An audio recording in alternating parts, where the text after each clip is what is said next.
coming down to the 16th bull. Catholic Boy is pulling away. He's so impressive today, the others didn't even have a prayer. Catholic Boy rolls in the run. Happy Travers. Live from the backstretch at historic Saratoga Racecourse, this is Racing Across America with Seth Merrow. Racing Across America is brought to you by Pinnell's Restaurant, a Saratoga tradition since 1922. 284 Jefferson Street, Saratoga, just minutes from the track. The Leah Auto Group. To search their inventory, schedule a service appointment, or find a dealership near you, visit leahcars.com. Leah Cars for life. And Woodbine Racetrack. Pick, bet, and cheer on world-class horse racing north of the border.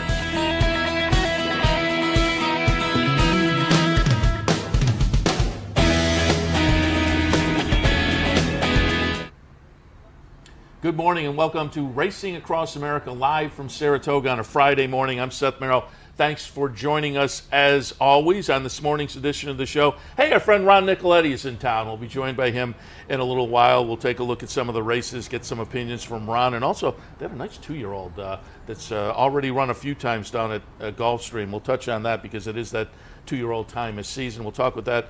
We'll talk about that with Ron. Couple of interviews we taped over in the paddock yesterday. Talked to Chad Brown briefly, talked to Linda Rice briefly, so we'll show those coming up. And also I had to replay a race across the pond yesterday worth watching, a Nabel, another victory on her resume. We'll watch that coming up a little bit later on also.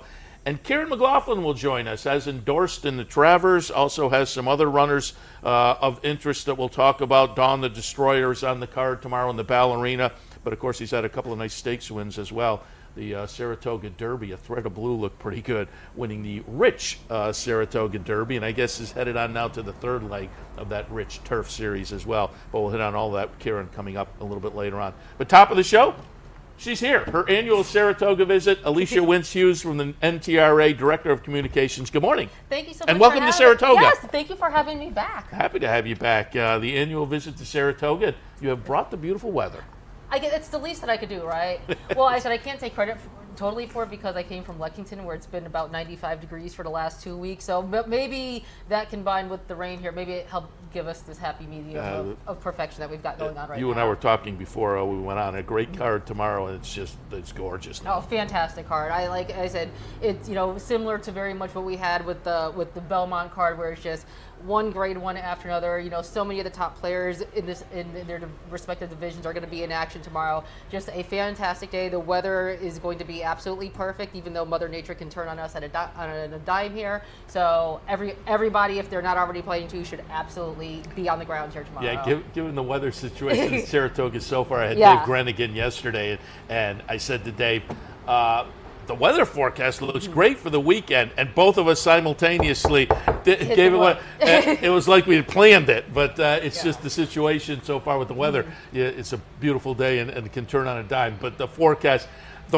on those days has been something could happen. The forecast over the weekend, it just looks like it's going to be beautiful up here. So if you're planning to come, continue your plans, and if you're not planning to come, change your plans and get up here. Come out early, get your bench, get your picnic table, get out here. Yeah, it's going to be a lot of fun. Looked at your Twitter feed last night, and I pulled up a couple of videos that the guys will show. You have Owendale galloping, and also got Stormy walking the shed row off of her phenomenal 1 week difference performance, the Della Rose, and then the record-breaking performance in the 4-star Dave against the boys. There's Owendale. I'm going to tilt towards Owendale in the Travers, so I'll be interested to see what your thoughts were. He was just out galloping by, but how'd he look? And wherever we go on our road trips, we see you in the cadre of people out on the backstretch early in the morning where you grab these shots. So give us some thoughts. Owendale, got Stormy, and any other interesting notes from walking around the backstretch. I thought just he made, physically he makes a very, very good impression. He's a very stout looking horse, very good looking animal. I think in Brad's part, I don't think Brad leads anything over unless he thinks it has a real shot and a real opportunity. And he was able to give him his first Classic starter in the Preakness this year. And the way that this whole complexion of this race is now shaping up, I think you can make a case for probably most of the field, and they wouldn't surprise you. And I think Owendale, I mean, I said he definitely merits a look. He definitely should be in the mix. I wouldn't, I don't know what his final odds are going to be, but I don't think it would. I said I don't think he would be a shocker in the least to see him jump up and win. It does look like on Class, Tacitus, Code of Honor are your two top ones there. Bless Tacitus. I feel there's almost like if he can't. I almost feel like if he can't pull this off tomorrow, Dave said yesterday, Granny said, "Put up or shut up time." And yeah, I think that's kind of what it is. And he's obviously he's had some legit excuses, especially last time out, the terrible break he had and the great run that he made there. But you do start to wonder, is he a horse that just has a knack for finding trouble?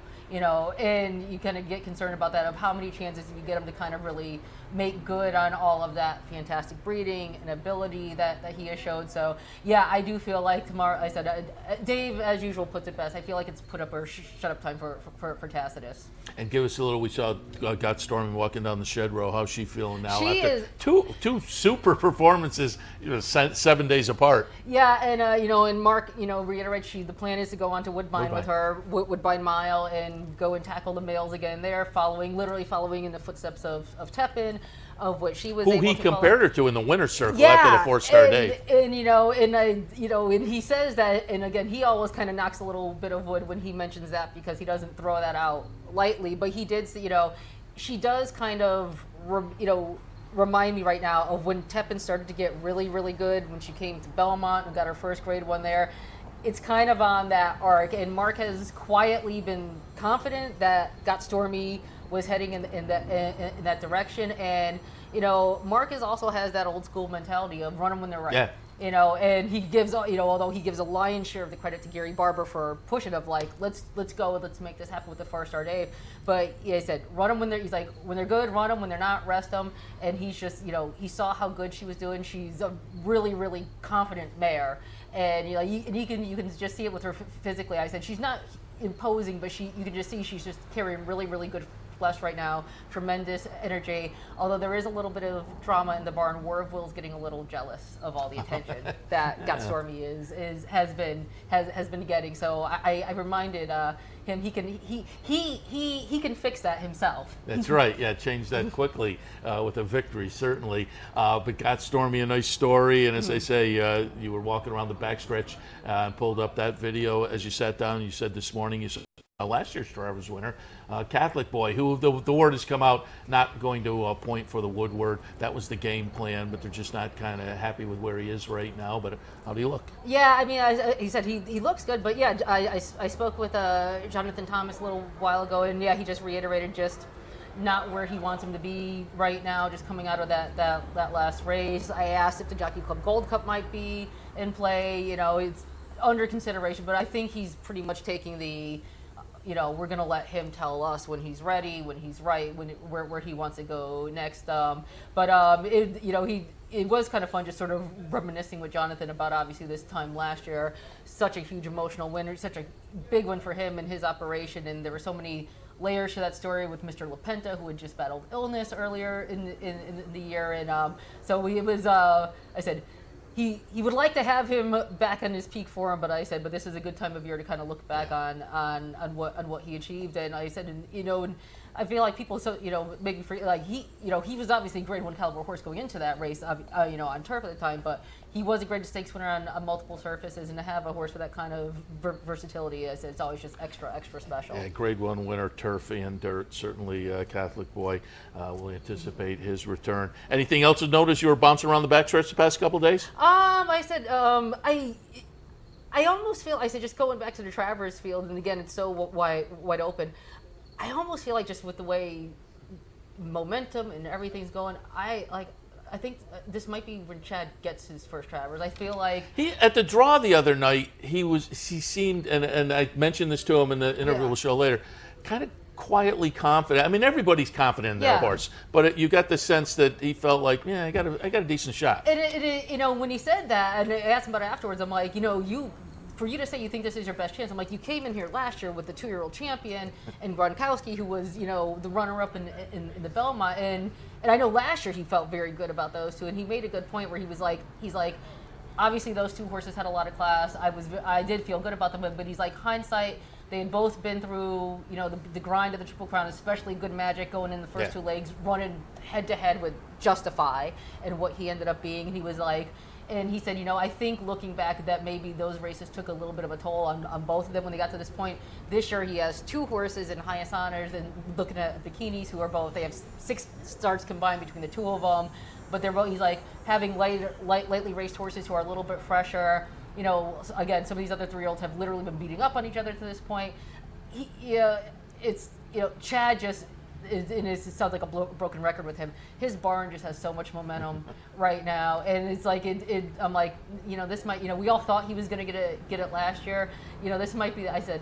I think this might, I said this might be Chad's year to get his Travers. Yeah, it'll be interesting. And if Chad wins the Travers at a little bit of a price, every handicapper out there will and be highest kicking honors themselves. looks like a horse. I said as those distances get longer, it looks like his form has gotten better, and he feels Between the that, two, I had the feeling he's higher on him. Yeah, I think there's still, the question mark with looking at bikinis was the rail his undoing the last time, or was the distance his undoing? And they're counting on the rail right now, but they're obviously going to get the answer to that question tomorrow. But highest honors is one that he's felt like, as we get to these classic, to the classic distance, that's what he would really show himself. Like I said, and his form would suggest that. Going to the NTRA website, I pulled up the top 10, and there are 2 polls that go through the Triple Crown. There's a separate 3-year-old poll, and then just the general weekly poll. That 3-year-old poll, as soon as after the Belmont, after that's the Belmont, yeah, we kind of wrap up the 3-year-old after that point, and then in just after the thoroughbred poll, which obviously the 3-year-olds can be voted into. Maximum Security is currently the only 3-year-old. The only 3-year-old, which is suitable. I mean, I think it sums up the class right now. Yeah. He, given what he did in the Haskell, has kind of risen understandably and justifiably to the head of the class. I think after that, it is wide open. And this and the Pennsylvania Derby are going to hopefully sort things out a little more. The Pennsylvania Derby could be extremely interesting. Yeah. If everybody who says they're going shows up there, again, you could have your rematch finally of Maximum Security versus Warreville. Mr. Money looks like he's pointing there. He's Brett Calhoun is, he seems like he's really turned a corner, and he's kind of quietly gone through and racked up a lot of these grade 2, grade 3 wins, and is really, developed into a good horse himself. So the Pennsylvania Derby could be its own little battle for 3-year-olds supremacy. Again, if everybody who says they're going manages to make it there. Yeah, it's going to be fun to see how this 3-year-old scene plays out over the next month or so, and then when they have to step in against older. I wanted to touch on one more topic on the top 10 poll, because I made notes. The top 10 poll, 1, 2, 3, 6 of the top 10 have already raced up here at Saratoga. McKinsey, Sister Charlie. Bricks and Mortar stands at the top of the list. McKinsey, Sister Charlie, Midnight Bijou, Matoli. Elate is number 9. And 3 of the top 10 run tomorrow, so that bodes well. I mean, how spoiled is everybody here? We were talking before we came on of we have so many horses who are, some of the leaders in their division who are going to be in action tomorrow. Midnight Bijou, I mean, she was always a good filly. She's just gotten so good this year. And, we're going to have that great showdown with her in the late again. They're going to meet now at the 1/8 distance, which, I think, that's one of the lingering questions with Midnight Bijou is, as great as she is as a mile and a 16th, how can she translate at the longer distances? Steve Asmussen, said he was like, it is still a question, but yet you look at her Kentucky Oaks, he's like, it's not, she actually looked like she needed more ground. When you look back at her distaff, it actually looked like she needed more ground. It wasn't like she was, getting there and not finishing. It didn't look like she was hitting a wall. And I also think back to, with Steve, he had a horse, obviously, in Gunrunner a couple years ago, who people questioned that, could he get the classic distance, and then we saw what he ended up becoming. Yeah, so that personal line, our friend Roddy Valente has Coach Rocks in there.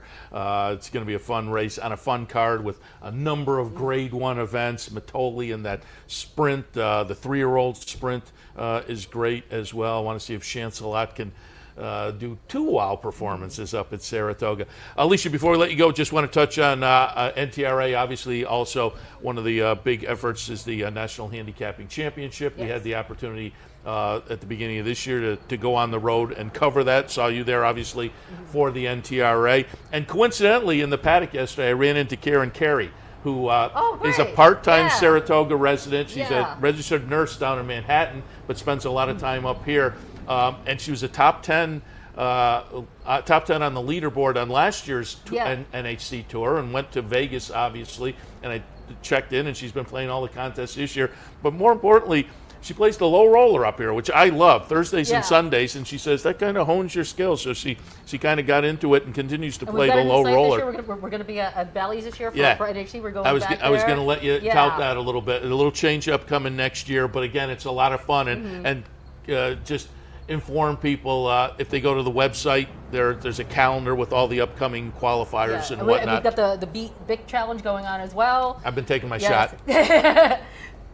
So, And again, the qualifiers continue through the end of the year, and I Yeah. think there's even a couple of there's qualifiers even once you yeah, get once you, once the yeah, calendar I think they actually go turns. into like into I said into January a little bit. Yeah. So you said you still have your chances. It's only $50 to join the tour if you haven't already, and you can, like I said, you can win an NHCC, have a chance in there, have a chance to win $800,000. Scott Coles will tell you how beneficial that can be. He said our winner last year was the first time he had ever played, in the NHC tournament and everything, and he ended up winning the whole thing. We had earlier this season, we had Matt Vadvolji from Albany Yeah. who finished third. He made it to the final table as well. Yeah, and had a great. He got to the final table as number 9 and bounced up to number 3 over the last set of races, and it was just fun to be out there. And again, take your shot to get out there because it's a room of like-minded people. Moves to Bally's this year, Yes. and people are excited about that.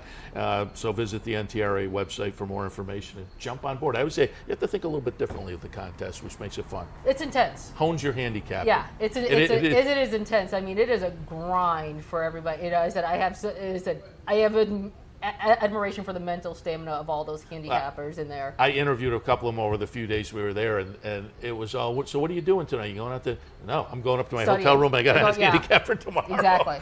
But it was a lot of fun, and again, check out the website and jump in and take your shot. Alicia, appreciate the visit. Enjoy your time Thank you so here much for having me on. in Saratoga, and I guess we'll probably see you in a couple of weeks up at Woodbine Yeah, yes, hoping to make that happen. for some Got Stormy. Yes, exactly. All right, Alicia Wincze, Director of Communications for the NTRA. We'll take a break. When we come back, our friend Ron Nicoletti has come to Saratoga. He's taking a little break from Gulfstream for a few days. We'll talk to Ron right after this. Stay tuned.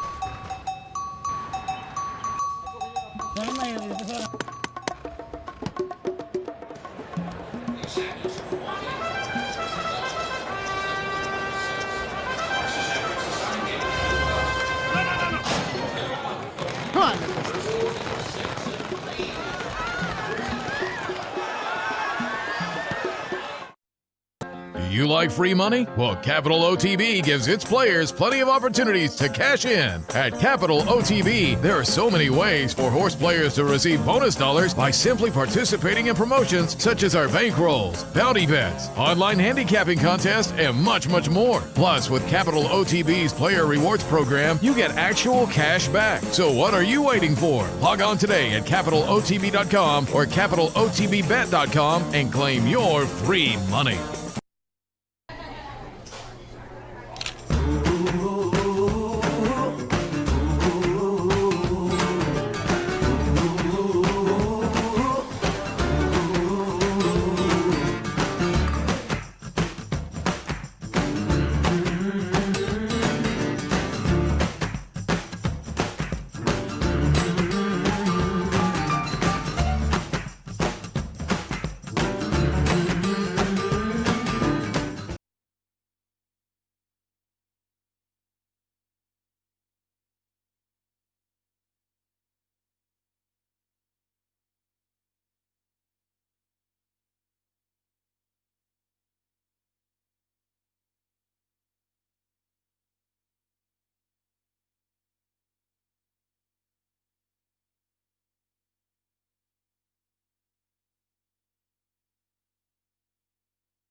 Welcome back to Racing Across America Friday morning, the day before, as it were, but a nice New York bred card today on what is a gorgeous weather day. Maybe he brought it up from Florida. Look who's here, Ron Nicoletti. It's a yearly tradition to come on the day before Travers or the day after the Travers, and I'm so glad the weather is fantastic. Oh, I've been praying for this type of weather. Came in, I know you guys have been getting hit with storms and everything like that lately, just like us in South Florida, which is normal, but it's been just a pleasure. Out on my bike this morning. I was going to say, did you bike in? I didn't bike in. I biked this morning, Okay. but I didn't bike in today. Because you usually come in and your cousin is right in town, owner breeder himself. I've seen him a couple of times at the meet. Yeah, he's doing good, except he has 5 Oak Farm, except it's now 3 Oak Farm. 2 trees came down during that storm last week, wrecked his fence. So I was joking when I call it 3 Oak Farm. Oh yeah, no, it's because the crazy wind and storm, and there were some trees down here in the backstretch as well. So that's unfortunate. All right, Ron, you're going to do a little handicapping for today and tomorrow. But before we do that, I was looking up, and this time of year we're always high on 2-year-olds, and so I wanted some thoughts on a 2-year-old that's already raced 3 times down at Gulfstream Park, and that clearly you've had the chance to see this one. Chance, the chance to see Chance It. We're going to take a look August 3rd, Florida Sire, the Dr. Fager division. Chance It's going to be the number 1 horse. This was the 2nd win in 3 career starts. Wins by a chart margin of 3 1/4. Chance It looks like a very promising 2-year-old. Very promising 2-year-old, and of course we have the second leg of the Sire Stakes coming up this next Saturday, and it's the Affirmed division. And this is where it gets interesting with the 2-year-olds, because this is 3/4 of a mile. The Affirmed is 7 furlongs, and then you go to the $400,000 mile in the 16th finale, the In Reality. So this horse, we've seen this a couple of times before, horses like this. They're just very precocious. This one looks special. He had to work the other day, and a little over 46 and something, and it was a good work, and we showed that work the other day. Looks like he's coming into the race in good form. Yeah, Safi Joseph trains by Currency Swap out of a Pleasantly Perfect Mayor, and so far, again, 2 for 3 with a 2nd place finish in the career debut back on the 1st of June. So 3 starts so far, a couple in June, and that August 3rd start we just saw. We'll have to keep our eyes on Chance It again as a nice 2-year-old potentially out there on the horizon, continuing, you would think, on that rich Well, he got a 91, if you follow buyer figures. He got a which is 91 for a in both 2-year-old. those races. His 2 wins, he got a 91, and I think the highest buyer in the country for a 2-year-old is 97. So he's right there with not only the best Florida breds in the country, with 2-year-olds as far, but now you're going to get the big question if they can handle a distance Yeah, crowd. 2-year-olds this time of year are 91. It's pretty substantial, certainly.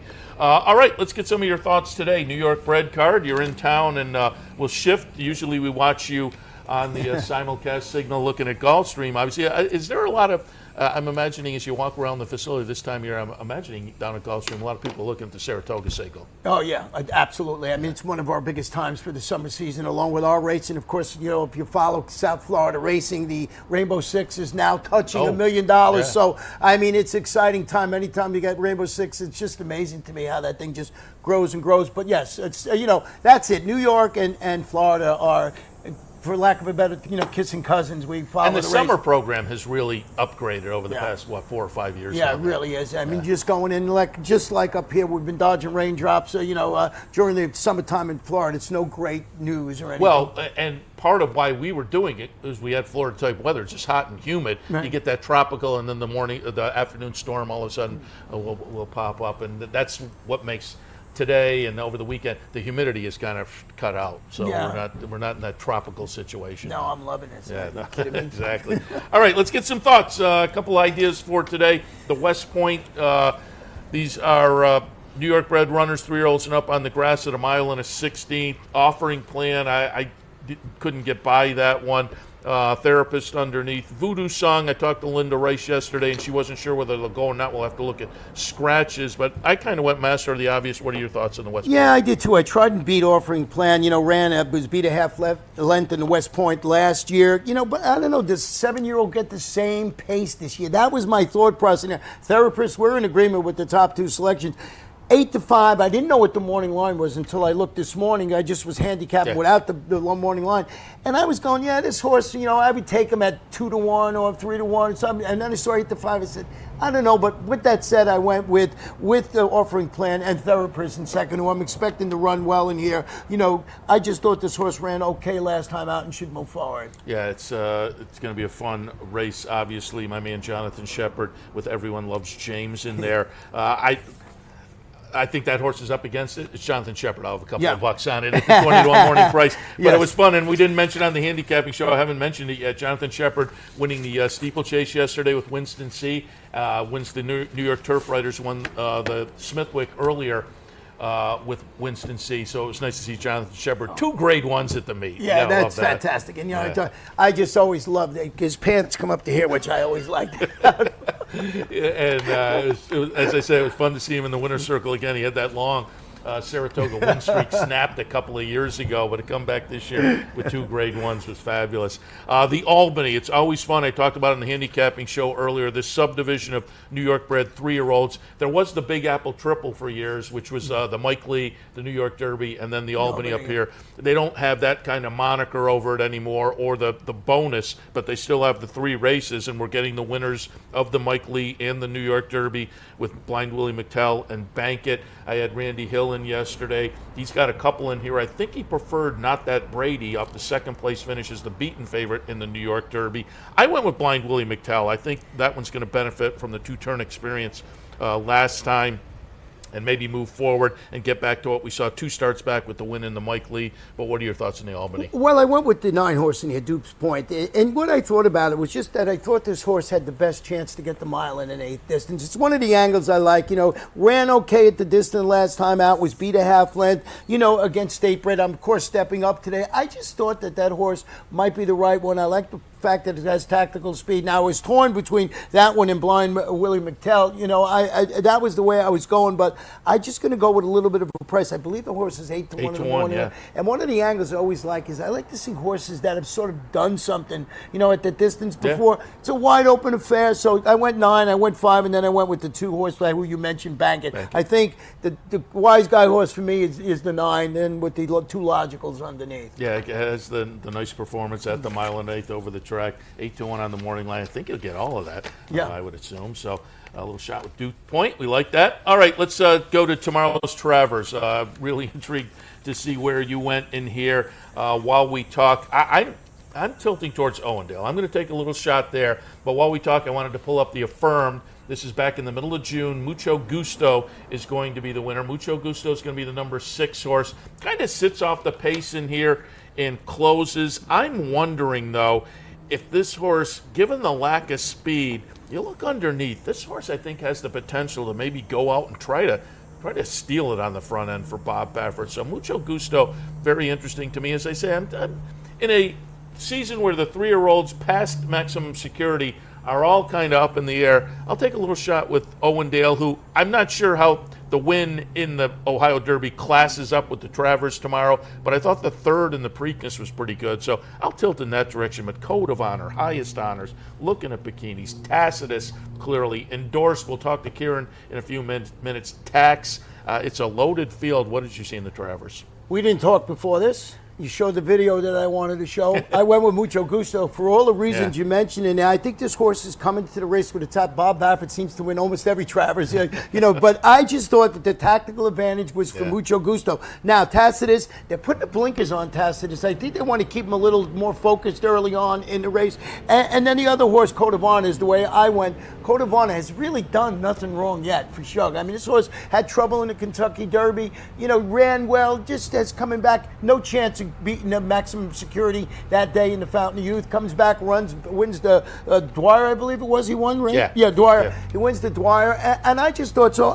I looked at this race for a good hour this morning, back and forth, and I come up with mucho gusto. So I'm glad you showed the video. It's Speed and it's Bob Baffert. So I'm going to go there, and I think 6-1 on the morning line. Yeah, we'll see if that holds up with the Baffert name, but it won't surprise me if it moves either way or sticks right around there, because I think it's a field where it's a little hard to know where the betting public is really going to get pulled into. But I think it's a fun addition, a field of 12, and again, a season where the 3-year-olds are kind of all up in the air. I said it with Alicia a little bit earlier. I think playing out the next month or so with this race in the Pennsylvania Derby, things will sort out a little bit better on that 3-year-old scene. Yeah, I mean, it's still wide open, with maximum security not running here. It's just been one of those weird years, of course, starting with the trouble in the Kentucky Derby, then Johnny V going down the Preakness, falling off so it's been one of those crazy summers, we'll call it. Weather-wise, too. Yeah, which makes it fun. Yes. That's the way we like it. Ron, always appreciate the visit. It's always fun, when we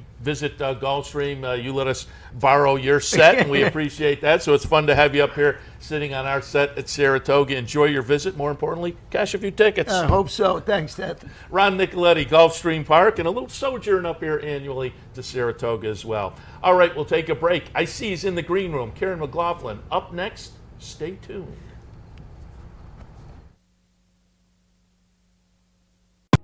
Looking for a fantastic meal? Stop by Malcolm's, a unique farm-to-table restaurant experience. Located at 617 Union Street in Schenectady, Malcolm's offers locally grown fresh foods, mouth-watering flavors, an enhanced drink menu, and terrific service. Malcolm's is a sure bet during Saratoga season. Make your reservation today.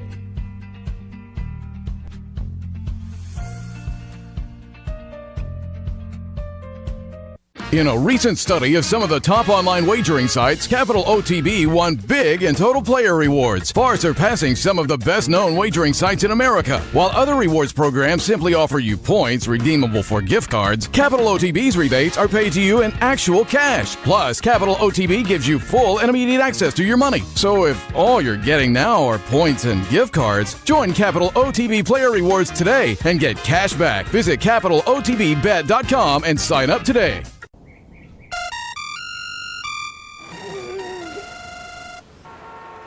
Come on. I want sales reports on my desk by Monday. Whoops. My bad. Love racing? RTN brings you every live simulcast on your home television, plus live video streaming and race replays on your PC and mobile devices. To order, visit rtn.tv. RTN, a breed apart. Welcome back to Racing Across America. As promised before the break, joined now by trainer Karen Mclaughlin, has endorsed in the Travers. We'll talk that and a little bit more. Dawn the Destroyer also on the card on Saturday, and some nice stakes wins earlier that we want to touch on as well. Good morning. Good morning. How are you? Very good. Thanks for coming over, and everybody has commented on it. I will let a trainer comment on it as well. Gorgeous weather, right? Unbelievable. Beautiful. This is what we've been waiting for here, and people can look over my shoulder and see how good it is, and if they look far enough, you're green tree right back here, right? Yes, we are. That's where endorsed is. And how often do you work your horses there over the synthetic track as compared to coming over here and working them? During the meet, we try and stay on the main track because that's where we're racing. Yeah. But we do have a couple of turf horses that do well back there on the poly.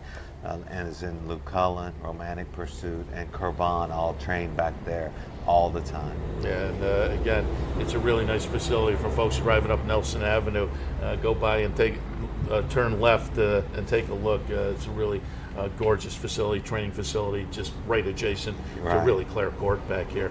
All right, let's jump in and talk a little endorsed. While we talk, we're going to pull up the Curlin endorsed. This was career start number 4. Endorsed will be the number 7 horse, running second behind number 8, Highest Honors. And again, as I say, this was career start number 4, first time around 2 turns.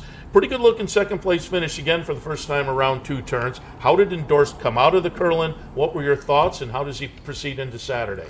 We were concerned about going from 6 furlongs to 9 furlongs, and we just didn't want him to have a tough race and empty out and finish 4th, beating 8 lengths.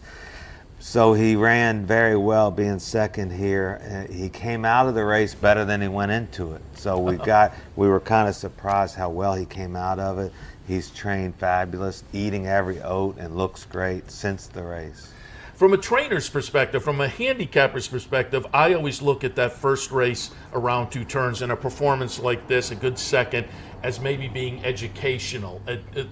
Horses are creatures of habit. The first 3 races around 1 turn, do they benefit the next time once they've had that 2-turn education? Yeah, I would say the trainer does too. So we were a little worried about 9 furlongs. So yes, the horse and trainer and connections, and we felt like always with his pedigree he wanted long. So we're all set. Everything's in order, perfect. It's just a tough race and 10 furlongs, but we think he'll get the distance, and Joel rides him well. We drew outside. That shouldn't be an issue. So all systems are go. What are you anticipating pace-wise? Because a lot of handicappers are looking at the race and saying, gee, it doesn't seem to be much pace. So do you have a game plan going in, given the scenario? Well, we'll leave it up to Joel, which is he's a great rider. The outside horse, Tax, appears to be going to go to the lead. That's what Danny said. Yeah, and then Baffert's, come from California. You feel like he has speed. And there'll probably be 1 or 2 others, but it might not be that fast a pace, and depends on how fast a pace is where we'll be. But like I said, outside is okay for us if we're not too far wide around the first turn. Beneficial being lightly raced? Well, hopefully. He had a little ding after the Champagne last year, right? Yes, he did, and he had time off and came back and ran very well, going 6 furlongs, and then the Curlin was an excellent race. So we're happy with him, and maybe it's good that he wasn't in the battle of the Triple Crown. Mott's obviously the horse to beat. He's been unlucky not to win his last couple. Blinkers on. He might show more pace. I'll ask you another handicapper to trainer question. A lot of handicappers think third start back off a layoff is beneficial and a good race to kind of hang your hat on. From a trainer's perspective, true? Yes, true. That's true because, it's the 3rd race. He should be 100% fit now, and all systems are go, and he's just doing very well. What's your confidence level? Can you have a confidence level It's hard. With a lot of question marks, trying the distance and everything? We're confident that he's going to run an A race. Whether or not that's good enough to win, you don't know, but he couldn't be doing better. No excuses. All right, we like the A race scenario. Yeah. So good luck there. Let's move a little earlier on the card. The Ballerina, Dawn the Destroyer, is in here. She's the outside post position in the field of 7. We're going to go back and take a look at the Bed of Roses, which was her last race. She's going to run 3rd in here. Separation of Powers, Challen, run 1-2 is the 7 and the 3. Dawn the Destroyer is the number 5 in here, running 3rd. What are your thoughts coming out of this and coming into the Ballerina tomorrow afternoon? We were very nervous at this stage. She was last. We thought, wow, what happened? But she finished up really well. Johnny rode her, and there's a lot of pace in the race, and we're just hoping to hit the board for the grade 1 placing. She's a stakes winner and had graded placing earlier, but not grade 1. She finishes strong here. Yeah, there was no point up until about the 16th pole you think she's going to be any place. Correct. So she's doing really well. She's kind of hard to place as far as not any allowance races for her.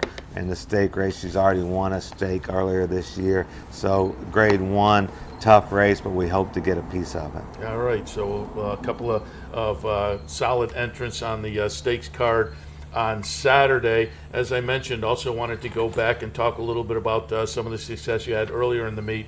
And congratulations, pulling down the $1 million. Yeah. And I will say, as a handicapper, I could have kicked myself after the race. And I read quotes from you after the race saying, how'd they let the horse get away? And how did I let them? Because I liked Thread of Blue a lot earlier in the season, and I think a lot of people like me did the "what have you done for me lately" scenario. The 4th place finish in the Penn Mile. I think people started to discount the horse, and after the race, we'll watch the stretch run here. We're talking about the Saratoga Derby Invitational, $1 million, part of that new turf triple here in New York. And a Thread of Blue rebounds very successfully here at 13-1, $28 and change, but a nice performance, chart margin of a length. What were your thoughts in the Saratoga Derby? We thought that it could work out this way. He loves firm ground. At Penn, it was soft, and then it looked like there wasn't that much pace, so it worked out great. We haven't had the best of meets. We usually bat a little bit higher percentage, but we are 1 for 1 in $1 million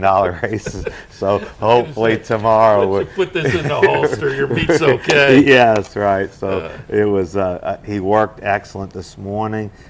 So he continues to train well, and we're pointing for the 1.5 miles September 7th back at Belmont. Yeah, that's the last leg of that turf triple. And again, reiterate a little bit, it was a yielding course down at Penn. It was also a mile, so the surface maybe played against them. The distance, the mile? Right. It looks like, when you go a mile, you're always going to be entertained with others in the early pace, so it's nice to go further. They tend to leave you alone. Yeah, 1 3/16 was kind of on the front end all the way around. 23 and change in the Saratoga Derby, 48 and change, 112 and change. What are your thoughts on a front end win? Because if you have a closer, you can kind of, coming around the far turn, still have confidence no matter where they are. But when you have a front end horse, it seems like around the far turn, you got to be sitting on the edge of your seat, hoping nobody's coming. Right, and they were coming. He just dug in and finished strong. Going 1.5 miles. We don't have to be on the lead, and we'll see how who draws in the race, who enters, to see where we'll be. But most likely we'll be first or second early, and you just hope he can get the 1.5 miles. And as I say, I kicked myself because he was just at one point. I really love this subdivision of 3-year-olds on the turf, so I pay a lot of attention to it. And I think coming out of the Gulfstream meet, you had to put him at the head of the class. Right. And so that I just let this one. I had the horse a little bit in the mix, but it was I a kicked tough myself race. afterwards. Right. That price, yes. It was just one of those head knockers after the race is over. Another stakes win a little bit earlier in the meet. We're going back to August 3rd. The Lure, Mclaughlin, you mentioned, has been working behind us at Green Tree. Mclaughlin's the number 2 horse in here. And again, nice closing effort and a nice gutsy win to just get up by a nose over Sacred Life. Mclaughlin, the number 2 horse. What was the thought in this race, and how's he come out of it? What's plan next for Mclaughlin? Yeah, we will probably look at the Woodbine Mile for him. Okay. He got there a little bit too soon, I think. He was full of run early, and Louis didn't want to get there too soon. And he got there easily and then held off Chad's closer. But he's really nice horse. He's come back with 2 wins since a long layoff. So we have Kurban for the Bernard Baruch, and we'll probably take him to Canada. All right. No qualms about Got Stormy after seeing that one in the 4-star day. Right, yeah. Wonder who what. Yeah, she was impressive back in the week. But that'll be fun. We'll look forward to it because we usually go up and cover the Woodbine Mile, so it'll be fun to see potentially coming up there with Mclaughlin. Always when we get trainers, like to talk a little bit of nuts and bolts, new fans and old fans alike. Talk a little bit about, because clearly when we open the racing forum, a horse like Endorse, any of your horses really, there are workouts, there are timed workouts, but the horses go to the track much more than is evidenced by those timed workouts. Take us through a horse that is coming to a race, coming to a stakes race, let's say, and there's that timed workout maybe a week out, but what is their schedule otherwise? How often do they go to the track and just kind of gallop around? Usually we, after they run, we walk 3 days, and then we will gallop the 4th day and gallop for 10 to 14 days. We like to back up from the race, point for a race, and back up a week and give ourselves a day or 2 in case of weather. So we usually work 8 days out, 8 or 7 days out, and then back up from there. So he worked twice in between Endorse, and we work, walk, gallop, and go 5 more days, and then work every 7 days usually. If there's a big gap, you have to be a little concerned as a gambler, or it's weather related. Sometimes it's tough when you have a lot of rain. Yeah, and talk about that as a trainer at this meet. How has the weather affected things? We've been pretty lucky. It's rained a few times and hard, but they've done a great job with the track, and it's been okay. And we're lucky for the Maktoum horses we've trained. We're able to train back there, so that's a big plus, but only the Maktoum horses. Yeah, very good. Yeah, the Green Tree that we mentioned before, there's a synthetic track back there. And how is that with the weather? I mean, they describe it an all-weather surface. Yes, it's great. I mean, it handles the rain super, and it's great when it's dry, too. So it's an excellent track, and I wouldn't be surprised if in the future we see some more of racetracks going back to synthetic for safety. with the situation certainly, Yes. but also the overseas they call it an all-weather surface, and there was this situation going back a few years when they had the synthetic at Keeneland. It was kind of funny when races got rained off the turf. They wound up with more horses in a couple of races. Right. So that's good. Yeah. Yes. I wanted to touch. I was looking up a little bio information for you, and I wanted to touch on a couple. First off, you've trained some notable horses over the years. Do you have a favorite? Invasor has always been my kind of favorite. what I wondered. And then Frosted, was a great horse. So we've had some very nice horses. Luckily, Questing here winning the Alabama. So we've had some nice horses, but Invasor always has been the favorite. And I also pulled up, and I think the guys have the photo if they picked it up. You got endorsed in the Travers on Saturday, and you already have a Travers victory. You go back a few years, 2012. I think we have the photo here. Alpha and Golden Ticket. Dead heat in the Travers. I think it's the only Travers dead heat. And there you go. Yes. What is it like as a trainer? Again, handicapper's very much the same. You kind of sweat out these photos, but in a race like this, with everything it means, what's it like to sweat out the photo? It was tough sweating it out, but both trainers were happy to share because it is a grade 1 win for the horses and for the team. So it was a long sweat, but it was great that they put up both numbers. Yeah, it was fun, and again, I always say Saratoga's full of stories, and that's one of them with the dead heat. Yeah. Also, looking up some bio information, Dumani, you went over in Japan in 1995. Did you go over, and what's Yes. Japan racing like? It was wild. There was 150,000 people there, and they have a program. They roll up the program, and they're cheering, and it was a great experience to win such an important race there with him. And then he went on to win the Shadwell Mile twice with Julie Crone. So he was a neat horse, very nice horse. Yeah, as I say, going down your bio, I saw the race in Japan, which I thought was interesting because it's kind of an insular racing community, but they do have a few international events, and I think they're opening up a little more and more. Right. This was a while ago. But Yeah, we went from Dubai to Japan. Yeah, at that point you were still a regular over in Dubai. Yes, correct. Kieran, really appreciate the visit. Always appreciate you taking the time because I know it's clearly busy in the mornings up here at Saratoga, particularly coming into a week like this. But wish you a lot of luck. Don the Destroyer, certainly endorsed in the Travers and going forward, and good luck also a thread of blue continuing on with the turf triple, as I say. Win like that, tuck that in the resume, and it makes you Saratoga. And again, I continue to kick myself. I'll be on board at Belmont. Okay, great. Thank you very much. Kieran Mclaughlin. All right, we'll take a break. We come back. We'll again have a couple of taped interviews from the paddock yesterday and more. Stay tuned. Where's the best place to find your favorite teams, your favorite food, daily drink specials, and wagering on live horse racing? Legends Field Sports Bar, 711 Central Avenue, Albany. Get your game on day or night with 75 flat-screen TVs, tournament-style pool tables, a private banquet room, and live horse racing. So if someone asks you, where's the best sports bar in the Capital Region? Tell them Legends Field Sports Bar, inside the Clubhouse Racebook, 711 Central Avenue, Albany. Birdstone is an outside front. They're coming down to the finish. Can Smarty Jones hold on? Here comes Birdstone. Birdstone surges past. Birdstone wins the Belmont Stakes. In front, but here comes High Chaparral. High Chaparral, the defending champ, to take it to Bob. These two arch rivals head to head with Joe Hart bearing down on them. It's going to be a 3-horse photo finish in the turn. Here's the wire. Photo finish. What if there was a way to become a better horse player, to have a better knowledge of the game, to be more successful?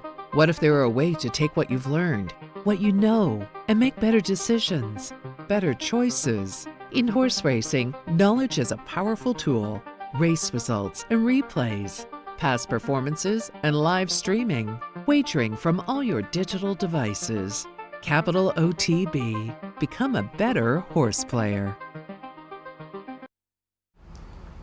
Welcome back to Racing Across America. As I said at the top of the show, Brian Edo for his show tomorrow was over in the paddock yesterday and had a nice long interview with Bill Mott talking about Tacitus and more. So you'll see that tomorrow on Saturdays at the Spa. But while we were over there, Brian Dorenzo had the camera, and I saw Linda Rice and I saw Chad Brown, and I said, hey, let's grab the camera while we're here and get a couple of minutes from each of them. Chad, obviously, with a couple of runners in the Travers. We'll talk about that. And Linda Rice with some runners this afternoon on New York Showcase Day. Let's start out with Chad. Highest honors and looking at bikinis in the Travers. We talked about those two and a little bit more. Up next, Chad Brown. Entrance in the Travers on Saturday, and I saw you at the draw. You sounded quietly confident in both of them. Trainers usually are, but I think you had some high hopes. They're both lately raced. Let's hit them on them one at a time. Looking at bikinis, ran third in the Curlin. Let's touch on that one. How'd the horse come out of the Curlin? What are you expecting Saturday? Came out really well. He ran on a wet track that day. We're hoping that's what it was because he'd been going in there into the race and training really, really well. I expected a little bit of a better effort. So he's come out of that race and had two really good workouts on dry tracks, and the clear forecast Saturday and a better post to get off the rail. I expect the horse to run a lot better. Highest honors won the Curlin. Then direct order. Highest honors and endorsed are moving, and they're moving in tandem on the outside of Rowayton. Looking at bikinis, has thrown in the towel and is back running in fourth, and they're into the stretch. And it's highest honors on the far outside, who is taking the lead. Endorsed is second, and then comes looking at bikinis, who's trying to battle back on the inside. Rowayton is fourth. Passing the 16th pole, it is highest honors and endorsed, and highest honors has the lead down to the wire. Highest honors has won the Curlin. Endorsed was second best under the wire, 4 lengths clear of looking at bikinis, who held third from Rowayton. That was obviously a very good effort, only career start number 3, so probably some upside potential. What do you expect from highest honors on Saturday? He's doing really, really well. I was impressed with his race in the Curlin.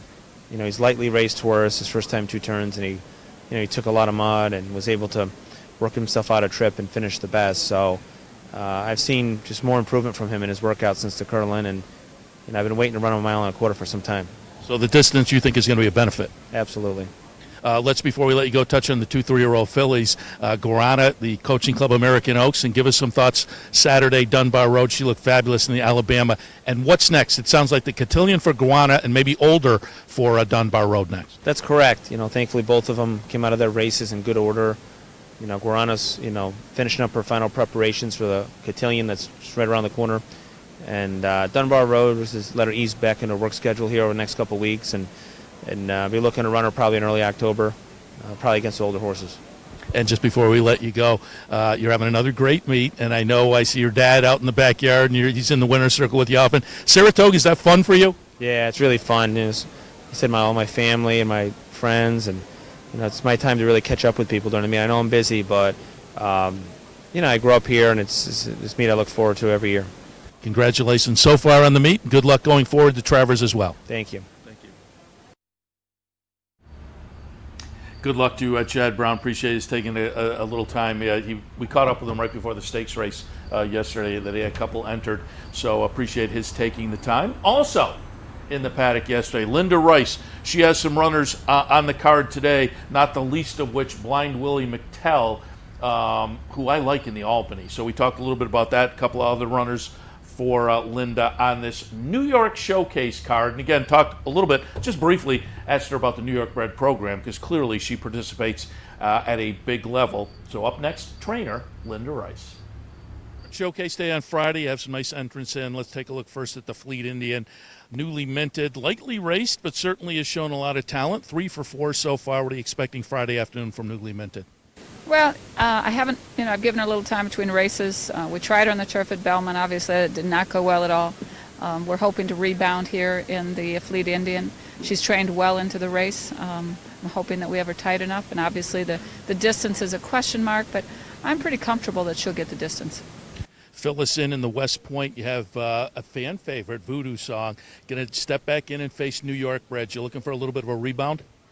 Yes, we are not certain at this time if we're going to run him tomorrow. Barry and I are going to talk later this evening. We may give him more time and wait for Belmont, wait for the Alex Robb. All right, and finally, Blind Willie McTell in the Albany. I'm looking, handicapping. I'm thinking maybe the 2 turns last time gave him a little bit of an education, may benefit from that? Yes, I think that he had a bit of a troubled trip there. A horse broke on the inside of him, carried him out pretty wide in the first turn, and he was never had any position the entire race. I thought that it was a credible effort for his first start around 2 turns. You know, obviously we'd rather be going 7 furlongs with him. He's proven at that distance. But for the time being, you know, hopefully, I think there's quite a bit of speed in the race. Maybe he'll be laying 3rd, and with a better trip. We have Jose Ortiz on, and so we're hoping for a good effort. Just before we let you go, you're a player in the New York game, and a New York showcase day like this. They have a few of them during the year at the various venues. Talk a little bit about the New York bred program. I'm a huge fan of the New York bred program in every aspect. You know, I buy a lot of weanlings, yearlings, 2-year-olds that are New York breds. I race in New York year-round, and I think that my clients, more and more of my clients, see the advantages of buying New York breds and breeding in New York as well. So it's a terrific program. I advise anyone to get involved. Take advantage of the sale the other night? Yes, we bought a couple there. Very good. So we'll look for them next year. We'll wish you good luck on the weekend and going forward. Thank you. All right, my picture froze out here. Was the sound there at the end? Yes, okay. So my picture, I have a monitor out here and my picture froze. So I guess it was just me, but you got to hear the Linda Rice interview, talking a little New York breds and some of her New York breds on today's card. She mentioned, we taped this yesterday, she mentioned that they were going to talk a little bit last night about Voodoo Song and decide. Scratches are up. Voodoo Song's still in the West Point, so maybe that bodes well for that one. I think getting back to state breds, we'll see a little bit of a rebound from Voodoo Song today. Before we wrap up, I wanted to show one more race. This one from across the pond yesterday. The Yorkshire Oaks will watch the stretch run. Only a field of 4. Why only a field of 4 for a nice grade 1, group 1 over in Europe? Well, Enable is in here. However, running second, the number 3 horse was Magical. Magical was... People who leads them in here, going to the 4 furlong marker. Lati Dar in the pink... So it was a field of 4, but with Magical in there was clearly some class. Magical this year had been in the winner's circle 3 times in 5 starts with a couple seconds, so she has continued to run well. But no match for the Queen, Enable, who won yesterday. The Yorkshire Oaks continues on her quest for a 3-peat in the Arc a little bit later this year. Excuse me. She is just phenomenal. Enable at York in the UK yesterday, getting it done. Another Group 1 on her resume. It's just fun to be able to watch and be a racing fan during a time and be grateful that they came over. You know, you would think, boy, wouldn't it be great if she won a 3rd Arc and came over and tried the Breeders' Cup Turf again? But if you're European-based, the Arc is like the exclamation point. And if she gets the 3-peat, they already have the Breeders' Cup Turf where she beat the boys on the resume. They don't need to do that again. So the career ender is scheduled to be the Arc coming up in October. Can't wait to see that, see if she can 3-peat in there. All right, going to wrap things up for this edition of Racing Across America. Do want to hit you with some of the promos before we go. Don't forget, today's a Fan Appreciation Day at the Queensberry branch. First 50 folks get a bet voucher giveaway, a racing program. There's a match bet promo and a contest, food and beverage. Queensberry branch today between noon and 5. Give us our chance to say thank you to you. Bounty bet return, $675 up for grabs. The late pick 5 at Saratoga. Just play with your Capital OTB bet account this afternoon. The late pick 5 here at Saratoga, and you're in for a shot at the bounty.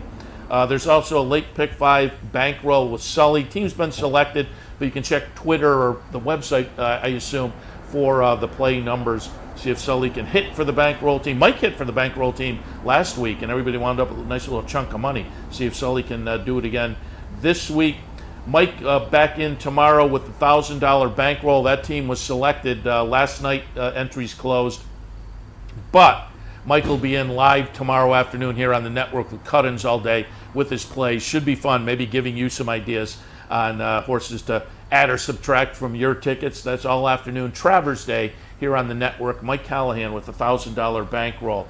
There's an Empire 6 promotion tomorrow at the Clubhouse Racebook. Love to see you up here at the track on what is going to be a gorgeous day and a great day of racing. If you can't make it, however, the Clubhouse Racebook is an option with the Empire 6 promotion, 711 Central Avenue in Albany.